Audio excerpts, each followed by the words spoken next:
Hello बच्चों, आप सबका स्वागत है। आज हम सीखेंगे एक अच्छा व प्रभावशाली निबंध कैसे लिखा जाता है। निबंध लिखते समय हमको किन किन बातों का ध्यान रखना चाहिए। निबंध हिंदी में हो या अंग्रेजी में, निबंध लिखने का एक खास तरीका होता है। हर निबंध को कुछ बिंदुओं पर आधारित कर लिखा जाता है, जिससे परीक्षा में अच्छे मार्क्स आने की संभावना बढ़ जाती है। यहाँ पर हम निबंध लेखन के बारे में आपको बता रहे हैं। आप भी अपनी परीक्षाओं में निबंध को कुछ इस तरह से लिख सकते हैं, जिससे आपके परीक्षा में अच्छे मार्क्स आएंगे। निबंध कहते किसे हैं, पहले तो आप ये समझ लीजिए। किसी विषय विशेष के बारे में विस्तार पूर्वक जानना या समझना निबंध कहलाता है। निबंध किसी भी विषय पर लिखा जा सकता है। निबंध लिखते समय उस विषय का महत्व, उस विषय से लाभ हानि या उस विषय से संबंधित अन्य चीज़ों के बारे में बताया जाता है। जैसे मैं होली के बारे में निबंध लिखना चाहूँ तो मैं उसमें क्या क्या लिख सकती हूँ।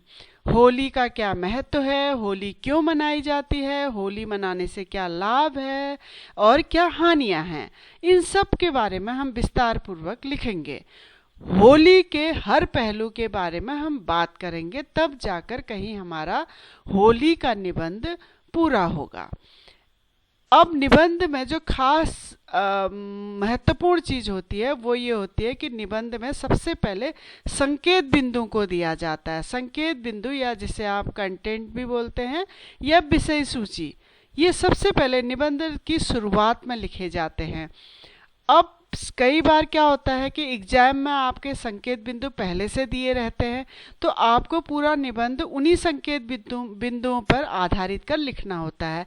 अगर नहीं दिए हैं तो आप अपने मन से भी बना सकते हैं, लेकिन जो भी संकेत बिंदु बनाए वह विषय से संबंधित ही होने चाहिए। यानी जिस निबंध के बारे में आप लिख रहे हैं, जिस विषय पर आप निबंध लिख रहे हैं, उसी विषय से संबंधित संकेत बिंदु होने चाहिए। जैसे उदाहरण के तौर पर मैं आपको बताऊं, महिला शिक्षा के ऊपर मैं एक निबंध लिखना चाहती हूं, तो मेरे संकेत बिंदु क्या हो सकते हैं। प्रस्तावना, महिला शिक्षा का अर्थ, महिला शिक्षा का महत्व, महिला शिक्षा की आवश्यकता, भारत में महिला शिक्षा और उपसंहार।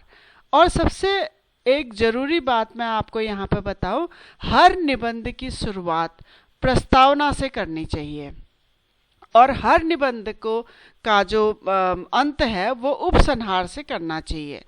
हमेशा आप निबंध लिखते वक्त इस बात को ध्यान में रखिएगा कि हर निबंध की शुरुआत जो है वह प्रस्तावना से ही होनी चाहिए और निबंध का जो अंत है वो उपसंहार से कीजिए।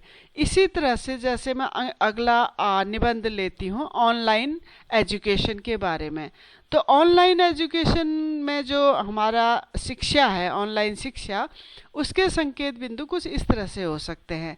पहला और आखिरी तो आपको पता ही है कि प्रस्तावना पहला होगा और उपसंहार आखिरी होगा। हर निबंध में आप इस बात को ध्यान रखिएगा।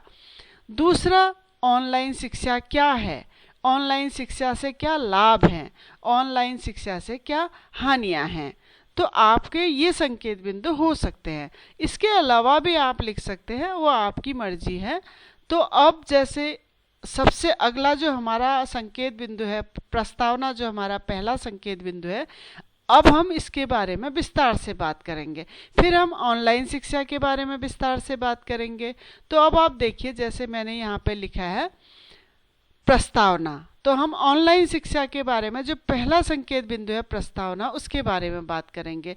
तो प्रस्तावना में वो चीज़ लिखी जाती है जिससे आपको पता चले कि आप किस बारे में बात करने वाले हैं।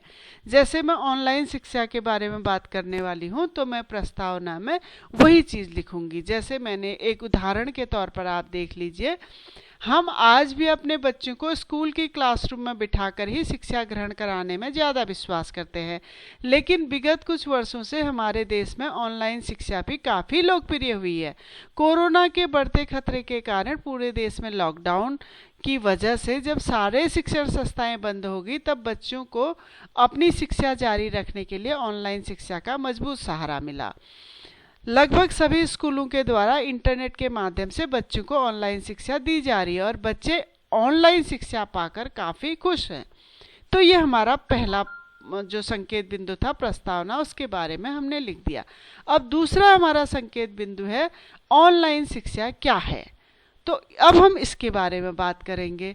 तो ऑनलाइन शिक्षा क्या है, आप इस बारे में लिखेंगे। ऑनलाइन शिक्षा शिक्षा का एक ऐसा माध्यम है जिसमें शिक्षक और बच्चे स्कूल के क्लासरूम में बैठकर ब्लैक बोर्ड के माध्यम से पढ़ने के बजाय इंटरनेट के माध्यम से जुड़कर अपने घर बैठे बैठे पढ़ाई करते हैं। लेकिन ऑनलाइन शिक्षा के लिए बच्चे के पास एक कंप्यूटर, लैपटॉप और स्मार्टफोन के साथ साथ एक इंटरनेट कनेक्शन होना आवश्यक है। तो ये हमने ऑनलाइन शिक्षा के बारे में लिख दिया।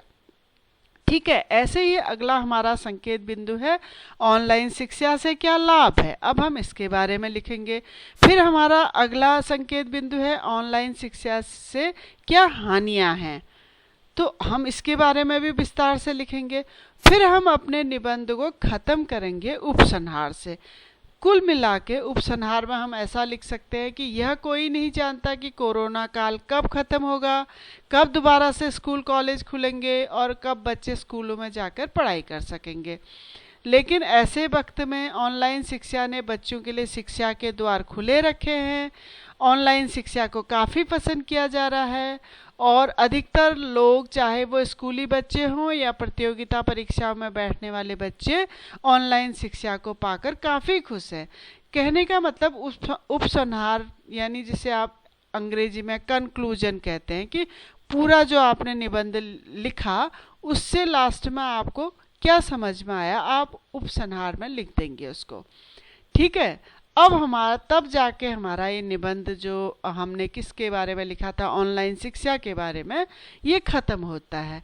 तो अगर आप इसी तरह से निबंध लिखेंगे, एक एक संकेत बिंदु को ध्यान में रखकर, विषय में रहकर ही निबंध लिखना है आपको, तो आपके एग्जाम में वाकई में बहुत अच्छे मार्क्स आएंगे। अगर आप इसी तरह के निबंध देखना चाहते हैं और इस तरह के विषयों पर निबंध को देखना है तो हमारी वेबसाइट keepinspiringme.in में विजिट करिए। डिस्क्रिप्शन में इसका लिंक दिया गया है। और अगर आपको वीडियो अच्छी लगी है तो आप प्लीज़ इसको चैनल को सब्सक्राइब करिए और बेल आइकन को दबा दें। धन्यवाद।